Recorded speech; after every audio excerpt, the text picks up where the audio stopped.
Good evening friends. Good evening friends. ये कौन सा शेयर है जो 335 से और 3000 पे जा सकता है? अभी 335 के आसपास चल रहा है।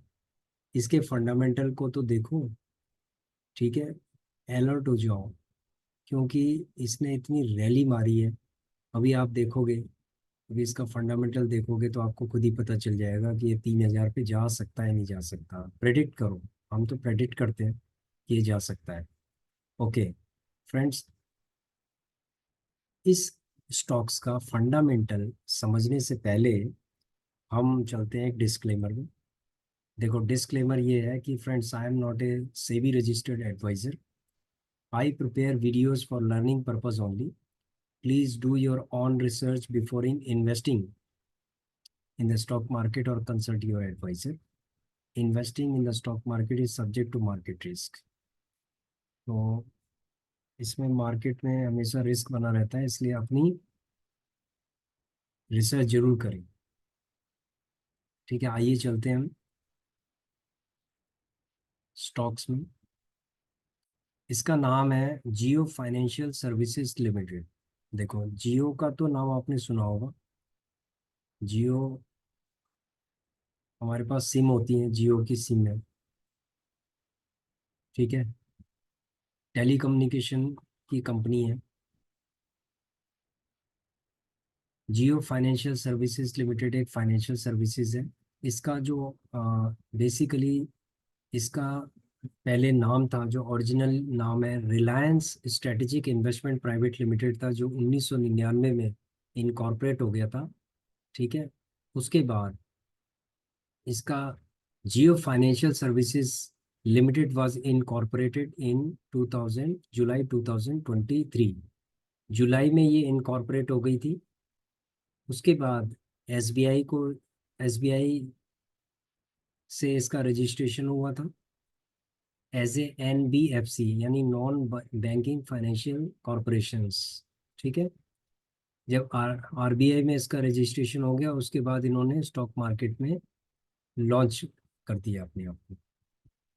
ठीक है, स्टॉक मार्केट में लॉन्च किया। तो अब हम देखेंगे, इसका चार्ट भी देखेंगे। अब इसकी जो बेसिक सर्विसेज क्या है, देखो, जब भी हम किसी स्टॉक के ऊपर एनालिसिस करते हैं ना, तो उसकी बेसिक सर्विसेज हमें समझनी चाहिए कि कितना ये लॉन्ग टर्म ये चल सकता है। देखो, फाइनेंशियल सर्विसेज का मतलब है कि जो पब्लिक या बिजनेस हाउस को जो लोन देते हैं, ठीक है, ब्याज से पैसा कमाते हैं।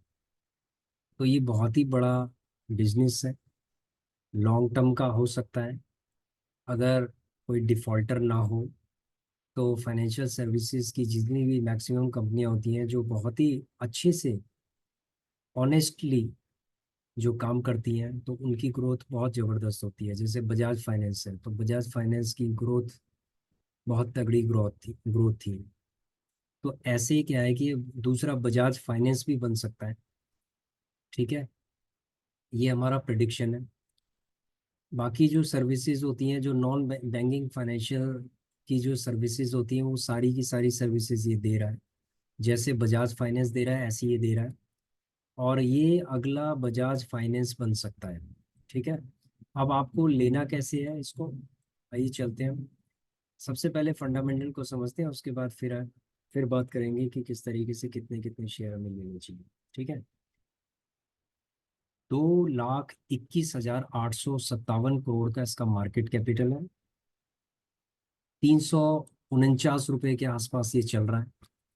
ठीक है, जब हमने ये बनाया था वीडियो, तो ये 335 था, अब ये 349 हो गया है। ठीक है,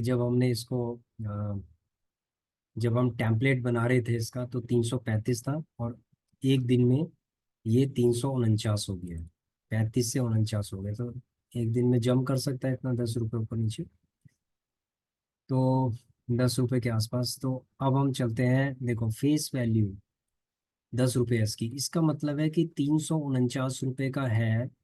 तो ये एक के बदले, अगर आपके पास 100 है, तो ये 10,000 हो सकते हैं। क्योंकि 10 रुपये जब स्प्लिट होगा, तो एक के बदले 10 देगा। अगर आपके पास 100 है तो 1000 हो जाएंगे। और भविष्य में ये 2000 पे जा सकता है। इसका प्रिडिक्शन है कि 2000 पे जा सकता है, तो 2000 इंटू 1000, तो ये 20 लाख के आसपास हो गया इसका भी। तो अगर हम 15 साल की बात करें तो इतनी ग्रोथ ये दे सकता है। सिर्फ आपको क्या करना है कि 100 लेके छोड़ देना है, 100 ऐसे नहीं लेना, एक एक दो दो, अगले ये समझ लो कि 2 साल में आप 100 अपने पोर्टफोलियो में इसको रख सकते हो। ठीक है। तो अगर 10 रुपए की फेस वैल्यू, तो 1:10 ये होगा ही होगा भविष्य में। ठीक है। अगर ये स्प्लिट नहीं करेगा तो क्या है कि इसका रेट बहुत ज़्यादा बढ़ेगा। हो सकता है कि बजाज फाइनेंस की ये की तरह ये आगे 3000 पे चला जाए, 5000 पे चला जाए, 10,000 पे चला जाए, तो ये इसकी ग्रोथ बहुत अच्छी है।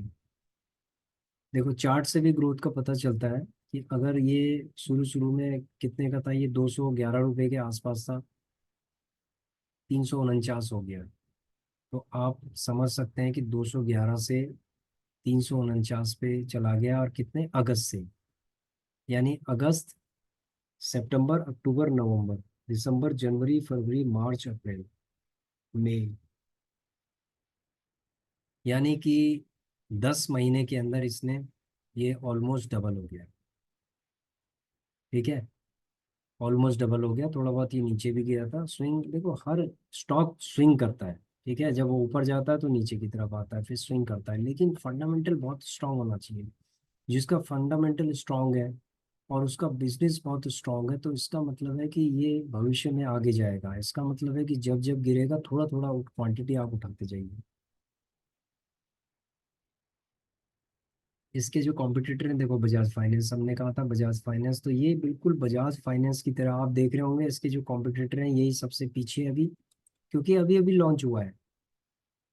बाकी कॉम्पिटिटर आप देखेंगे सारे के सारे कितने, 6800, 7,000 के आसपास बजाज फाइनेंस चल रहा है। ठीक है। 1500 1600 रुपये के आसपास बजाज फिनसर्व चल रहा है। चोलामंडलम 1200 के आसपास है। तो 4 गुना ग्रोथ तो अभी शायद 1 या 1.5 साल में इसमें हो सकती है।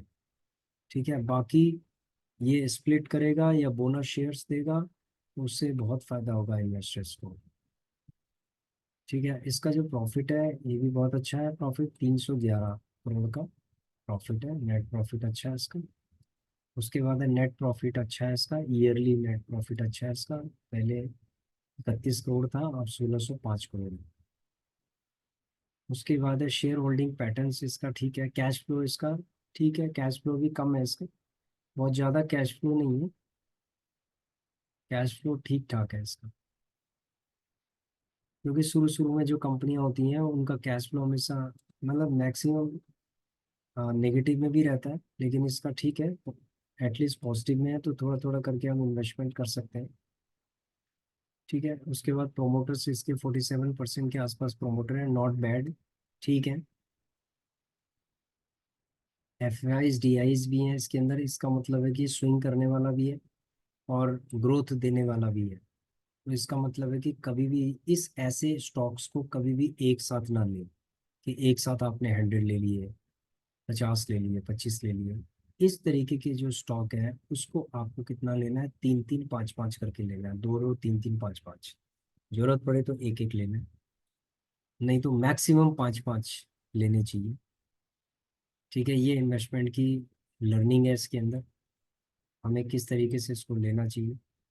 तो ये है जियो फाइनेंशियल सर्विसेज लिमिटेड, ये अगला बजाज फाइनेंस बन सकता है। इसीलिए आप ये समझ लीजिए कि जो ले लिया स्टॉक उसको सेल नहीं करना, 15 साल तक आप सेल मत करो। ये टोटल बजाज फाइनेंस बन सकता है। ठीक है। That is a prediction. And market में हमेशा प्रिडिक्शन से ही काम होता है।